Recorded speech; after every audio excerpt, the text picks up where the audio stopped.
വെയിൽ ശക്തി പ്രാപിച്ചു തുടങ്ങുന്നേയുള്ളൂ. വിശുദ്ധന്റെ ബൈക്കിന്റെ പിന്നിൽ അവന്റെ തോളിൽ രണ്ട് കൈയും വെച്ചിരുന്ന യാത്രയിലാണ് നിള. വിവാഹത്തിന്റെ ഒരുക്കങ്ങളും ക്ഷണവും തുടങ്ങി. ഇന്നിപ്പോ രണ്ടുപേരും കൂടി വിവാഹസാരി എടുക്കാനുള്ള പോക്കാണിത്. 1.5 മണിക്കൂർ കൊണ്ടവർ ഷോപ്പിലെത്തി. വനജയും ബിന്ദുവും വൃന്ദയും വിജയനും അവരെ പ്രതീക്ഷിച്ച് ഷോപ്പിൽ വെയിറ്റ് ചെയ്യുകയായിരുന്നു. രണ്ടു കൂട്ടർക്കും ഒരുപോലെ വന്നെത്താൻ കഴിയുന്ന അത്യാവശ്യം നല്ലൊരു ഷോപ്പിൽ തന്നെയാണ് അവർ ഡ്രസ്സ് എടുക്കാൻ തിരഞ്ഞെടുത്തത്. നിങ്ങൾ എന്തിനാ വെയിറ്റ് ചെയ്ത് നിന്നത്? എടുത്തു തുടങ്ങായിരുന്നില്ലേ? സമയം കളയണായിരുന്നോ? വെയിറ്റ് ചെയ്തിരിക്കുന്നവരെ കണ്ട് വിശ്വത്ത് വാച്ചിൽ സമയം നോക്കി. ആദ്യം കല്യാണപ്പുടവ് എടുക്കാടാ, എന്നിട്ട് മതി ബാക്കിയൊക്കെ. വാ മോളെ. വനജ വന്ന് നിലയുടെ കയ്യിൽ പിടിച്ചു. വൃന്ദ വന്ന് അവളുടെ മറ്റേ കയ്യിലും തൂങ്ങി. റെഡ്, ബ്ലൂ, ഗ്രീൻ ഈ കളർ ഷെയ്ഡുകളുടെ പല മോഡൽ സാരികൾ ട്രൈ ചെയ്തു കഴിഞ്ഞു ആകെ തല പെരുത്തി നിൽക്കാണ് നിള. പുടവ ചെക്കൻ്റെയും പെണ്ണിൻ്റെയും ഇഷ്ടത്തിനായിക്കോട്ടെ എന്ന് പറഞ്ഞ് മാറി നിന്നാണ് മറ്റുള്ളവർ. ഒരു സാരി ട്രയൽ നോക്കി ഓക്കെ എന്ന് തോന്നുമ്പോൾ ആവും സെയിൽസുകൾ അടുത്ത കളർ കാണിക്കുന്നത്. അപ്പോൾ അതൊന്ന് ട്രയൽ നോക്കും. അത് കൊള്ളാമെന്ന് തോന്നുമ്പോൾ അടുത്തത് കാണും. സത്യത്തിൽ രണ്ടാൾക്കും സാരിയെക്കുറിച്ച് വലിയ ധാരണകളൊന്നും ഇല്ല എന്നുള്ളതാണ്. അതേ, ഇനി രണ്ടും അവിടെ മാറിയിരുന്നു.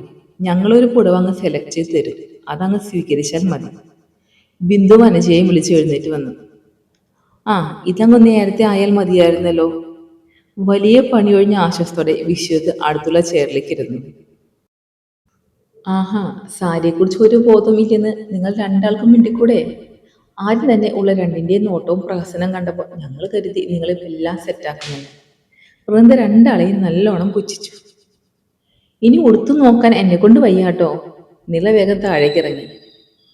ഇനി വേറെ തിരയേണ്ട ആവശ്യമൊന്നുമില്ല, ഇതിൽ തന്നെ നല്ലതൊരെണ്ണം ഞങ്ങൾ കണ്ടുവച്ചിട്ടുണ്ട്. വൃന്ദേ, ആ ഫോട്ടോസൊക്കെ ഒന്ന് കാണിച്ച്. ഇതുവരെ സെയിൽസ് ഗേൾസ് ഉടുപ്പിച്ച എല്ലാ സാരികളുടെയും ഫോട്ടോ വൃന്ദ എടുത്തു വച്ചിരുന്നു. എല്ലാവരും കൂടെ വൃന്ദയുടെ ഫോണിലേക്കായി നോട്ടം. ബോട്ടിൽ ഗ്രീനിൽ ഗോൾഡൻ കളർ മിക്സ് വരുന്ന ഒരു സോഫ്റ്റ് സിൽക്ക് സാരി. വിശ്വത് നിലയെ നോക്കി. അവളും ഇഷ്ടത്തോടെ ആ ഫോട്ടോയിൽ നോക്കി. പിന്നെ എടുത്തു വച്ചതിൽ ആ സാരി തിരഞ്ഞു. സെയിൽസുകൾ ആ സാരി അവർക്ക് ഒന്നുകൂടെ വിടർത്തി കാണിച്ചു. ഇനി ഉടുത്തു നോക്കണോ? വേണ്ട, നില വേഗം പറഞ്ഞു. പുടവ് കൂടാതെ ഒരു സാരി കൂടിയേ നിലയ്ക്കെടുത്തുള്ളൂ. സാരി അവൾ അധികം ഉപയോഗിക്കില്ലെന്ന് എല്ലാവർക്കും അറിയാം. ക്രീമിൽ ഫ്ലവർ വർക്ക് വരുന്ന ഗൗണാണ് നിലയ്ക്ക് റിസപ്ഷൻ എടുത്തത്. നിലയ്ക്ക് അത്യാവശ്യമായ ഡ്രസ്സുകളും വിശ്വത്തിനുള്ളതും എടുത്തു കഴിഞ്ഞാൽ രണ്ടാളെയും ഫ്രീ ആയി വിട്ടു. അതോടെ അവരോട് പറഞ്ഞ് രണ്ടാളും പുറത്തേക്ക് ഇറങ്ങി. ഇന്ന് ഈ ഹോട്ടലിൽ പോകുന്നുണ്ടോ? സമയമുണ്ടെങ്കിൽ. ഇക്കണക്കിന് കല്യാണത്തിന്റെ അന്ന് കൂടി നീ ഹോട്ടലിൽ പോകണമെന്ന് പറയില്ലോ. പറയണോ സാറേ? അവന്റെ പരിഭവം കണ്ട് അവൾക്ക് കളിയാക്കാനാണ് തോന്നിയത്. നിന്നെ ഉണ്ടല്ലോ. അവൻ അവളെ കഴുത്തോടെ കൈയിട്ട് ചേർത്ത് പിടിച്ചു. കല്യാണത്തിന് ഒരാഴ്ച മുന്നേ തൊട്ടും കല്യാണം കഴിഞ്ഞ് 1 മാസം ആകും വരെയും ഹോട്ടലുമായി എനിക്ക് യാതൊരു ബന്ധമില്ലെന്ന് അജിത്തിനേട്ടൻ പറഞ്ഞു വച്ചേക്കുന്നത്. ഞാൻ ഇല്ലേലും എല്ലാം സ്മൂത്തായി പോകുന്നേ. അതിനുള്ളതൊക്കെ ഞാൻ സെറ്റാക്കിയിട്ടുണ്ട്. പിന്നെ മാമനോ അജിത്തിനേട്ടോ ഇടയ്ക്കൊന്ന് മൂന്നിടത്ത് ഹാജർ വെച്ചാൽ മതിയെന്നേ. അതായത് ഈ തിങ്കൾ മുതൽ നീ ഫ്രീ ആണ്. ഫ്രീ എന്ന് പറഞ്ഞാൽ പറ്റോ? എൻ്റെ കല്യാണമാ, എനിക്കും കാണില്ലേ തിരക്ക്. അതങ്ങ് കഴിഞ്ഞ് ഞാൻ ഫ്രീ. അതങ്ങ് കഴിഞ്ഞ പിന്നെ നീ ഒട്ടും ഫ്രീ അല്ല. അവൻ അവളെ ഒന്നുകൂടെ അടക്കി പിടിച്ചു. വിട്ടെ, റോഡാണ്. എവിടേക്ക് ഈ നടത്തം?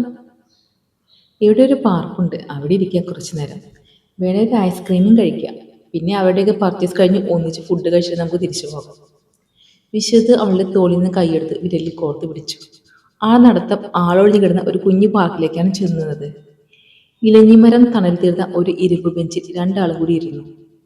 വിശ്വത്തിന്റെ ലീവും കോളേജിലെ കുട്ടികൾക്ക് ട്രീറ്റ് കൊടുക്കേണ്ടതും കല്യാണം കഴിഞ്ഞ് വേറെ വീടെടുക്കാതെ നിലയുടെ വീട്ടിൽ തന്നെ താമസിക്കാം എന്നുള്ളതുമൊക്കെ ആ ഇരിപ്പിൽ അവർ സംസാരിച്ച തീരുമാനത്തിലെത്തി.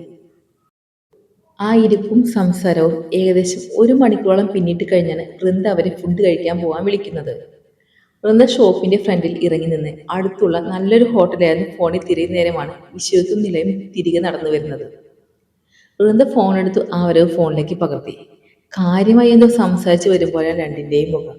നല്ലൊരു റൊമാൻറ്റിക് സോങ് ഇട്ട് റീൽസ് സെറ്റാക്കാൻ ഇരുന്നവളുടെ മുഖം മങ്ങി. അവരൊക്കെ എന്തിയെ? വൃന്ദയെ കണ്ടതും അവൻ തിരക്കി. ബില്ലിങ്ങിൻ്റെ അവിടെ പാക്കിങ് നടക്കുന്നുള്ളൂ. ഞാൻ അങ്ങോട്ട് ചെല്ലട്ടെ? രണ്ടാളും ഇങ്ങോട്ട് കയറി നിൽക്ക്. വിശ്വത്തെ അകത്തേക്ക് പോയതും വൃന്ദ നിലയെ അടുത്തേക്ക് വലിച്ചു പിടിച്ചു നിർത്തി. നിങ്ങൾ രണ്ടും ഒട്ടും റൊമാൻറ്റിക് അല്ല അല്ലേ? നില അവളെ നല്ലോണം നോക്കി.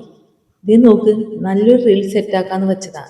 ഇതിപ്പോ നിങ്ങൾ രണ്ടും എന്തോ അന്താരാഷ്ട്ര കാര്യം ചർച്ച ചെയ്ത് വരും പോലെയാണ്. അവളുടെ ഭാവവും പറിച്ചിലും കേട്ട് നില ചിരിച്ചു. നിന്റെ ചേട്ടൻ നല്ല റൊമാൻറ്റിക് ആടി. എനിക്കാണ് ആ സാധനം വർക്കാവാത്തെ. നില ചിരി ഒതുക്കി ശബ്ദമടക്കി അവളുടെ ചെവിയിൽ പറഞ്ഞു. അയ്യേ, പാവം ചിത്തേട്ടൻ. ഇത്തിരി ഇല്ലാത്ത പ്രായത്തിൽ മുട്ടിട്ട പ്രണയമല്ലേ? ചേടാ, എന്നാലും റീതിങ്ക് ചെയ്യാൻ ഒരുപാട് സമയം കിട്ടിയതായിരുന്നല്ലോ. ഇനിയും ഉണ്ട് 10-12 ദിവസം. ഡീ, നില അവളുടെ കയ്യിലൊന്ന് നുള്ളി വിട്ടു. ഫുഡ് കഴിച്ച് എല്ലാവരുടെയും യാത്ര പറഞ്ഞ് തിരിച്ചുള്ള യാത്രയിൽ നിലയ്ക്കുള്ളിൽ വൃന്ദ ചോദിച്ച ചോദ്യം തെളിഞ്ഞു നിന്നു. നിങ്ങൾ ഒട്ടും റൊമാൻറ്റിക് അല്ല അല്ലേ? പലപ്പോഴും കിന്നരിച്ചു വന്നവനെ ഓടിച്ചു വിട്ടതൊക്കെ ചെറിയൊരു വല്ലായ്മയോടെയാണ് അവൾ അന്നേരം ഓർത്തത്. എവിടേക്കോ ഒരു ഉൾക്കുത്ത് തോന്നിയ നിമിഷം അവൾ അവനെ കെട്ടിപ്പിടിച്ച് പുറത്തേക്ക് ചാഞ്ഞു കിടന്നു. വിശ്വത്തിന്റെ കാൽ പെട്ടെന്ന് ബ്രേക്കിൽ അമർന്നു. തുടരും. സ്നേഹത്തോടെ, Abhinavi. Please subscribe and support me.